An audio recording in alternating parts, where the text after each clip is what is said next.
दिल्ली भाजपा द्वारा आज जंतर मंतर पर केजरीवाल द्वारा दिल्ली में नई शराब नीति के विरुद्ध में एक मौन व्रत का उपवास 11 से 4 बजे तक रखा गया।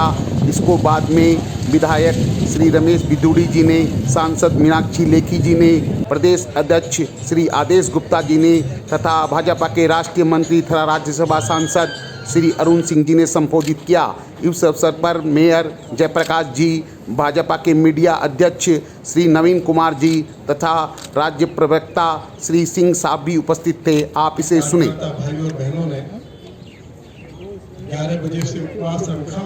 मुख्यमंत्री जी, जिन्होंने केवल और केवल राजनीतिक षड्यंत्र के अलावा जिंदगी में कुछ किया नहीं, और वही राजनीतिक षड्यंत्र एक रूप से आज आपके सबके सामने है।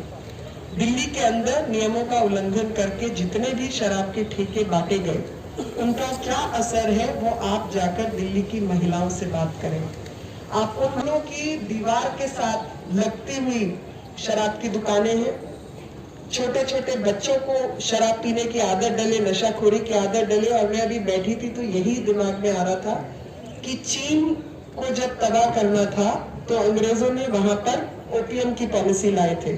दिल्ली को तबाह करने के लिए दिल्ली के मुख्यमंत्री शराब की पॉलिसी लाए हैं। कहते हैं हम दिल्ली के अंदर 2500 करोड़ रुपए का नया रेवेन्यू जनरेट करेंगे। ये वही मुख्यमंत्री है जो अभी थोड़े दिन पहले जिन्होंने बजट पेश किया था और कहा था हमारा सरप्लस बजट है, और अपने सरप्लस बजट की वो बहुत बड़ी बड़ी बातें पूरे देश में कहते हैं कि दिल्ली एक ऐसा राज्य है जहां हमने फ्री में बहुत कुछ दिया है, सरप्लस बजट के कारण दिया है। वाह केजरीवाल जी, एक तरफ आप फ्री में पान खिलाकर और दूसरी तरफ सोने की मोहर लेकर आप नशा बेचने का काम कर रहे हैं। वाह केजरीवाल जी, क्या मॉडल है आपका। युवाओं को शराब की बोतल थमाकर रेवेन्यू सरकार की ओर से जनरेट किया जाने का बात कर रहे हैं, लेकिन वास्तविकता इससे कोसों दूर है। वास्तविकता ये है कि ये शराब की दुकानों को, जो सरकारी दुकानें उनको प्राइवेट हाथों में सौंप कर उनका कमीशन 2% से बढ़ाकर 12% करके कई हजार करोड़ रुपए का खेल करके वो आम आदमी पार्टी के लिए फंड जुटाने का काम कर रहे हैं। आज वो पूरे देश के अंदर अपनी राजनीतिक विस्तार के लिए एड़ी से चोटी तक का जोर लगा रहे हैं।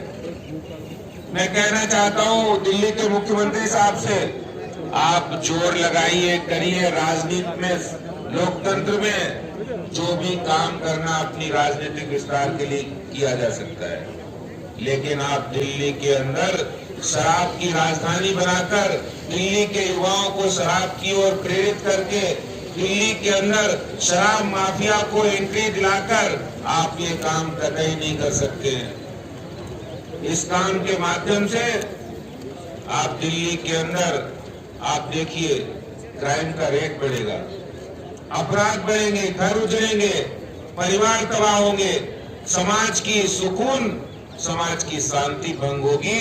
ये दिल्ली की नई शराब नीति कर रही है। इस अवसर पर वहां पर एक शराब से टून एक व्यक्ति सोता हुआ सामने मंच के दिखाई पड़ा तथा एक व्यक्ति शराब पीकर इस तरह घूमता हुआ भी दिखाई पड़ा, जो आप इस वीडियो में देखिए। देश के मुखिया का यह कर्तव्य होता है कि लोक कल्याण के लिए कार्य करे, लोगों के हित के लिए काम करे, लेकिन यहाँ तो केजरीवाल घर घर शराब पहुंचाने के लिए ये नीति लेके आए हैं। 25 साल से कम 21 साल के युवाओं को शराब पीने की अनुमति दे रहे हैं, उसकी इजाजत दे रहे हैं, और तो और जगह जगह ढेर सारे शराब के ठेके भी खोलने की अनुमति दे रहे हैं, और कमीशन तो 2% से 12% करने का काम कर रहे हैं।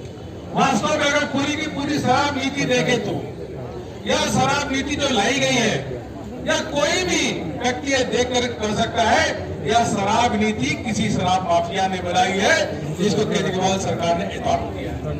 दिल्ली में एक केजरीवाल का देखिए स्वरूप ही दूसरा है, दिखाने का कुछ और, काम करने का कुछ और।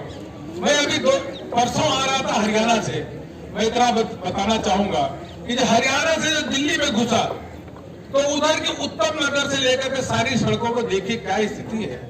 हरियाणा की सड़कें अच्छी है, राजस्थान की सड़कें अच्छी है, बगल उत्तर प्रदेश की सड़कें अच्छी है।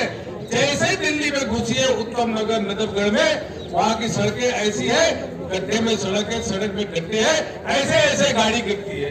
क्या केजरीवाल का यह काम नहीं कि सड़कों का ढंग से निर्माण करें? नहीं, यह काम नहीं है। केवल एक ही काम है, केन केन प्रकारे, किसी प्रकार से जेब में पैसा आना चाहिए।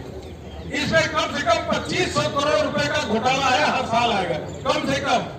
मैं चैलेंज करना चाहूंगा केजरीवाल को और मनीष सिसोदिया को, हाथ में ले लो गंगाजल और तुलसी ले लो, आप सौगंध खाओ और बताओ इसमें कितना पैसा आपको कमीशन मिलने वाला है, नहीं मिलने वाला है। ये सौगंध तो खाओ। इस अवसर पर हमने भाजपा की एक युवा नेत्री से एक प्रश्न और किया। आप ये बताइए, ये जो कानून लाया गया वो कहाँ तक सही है?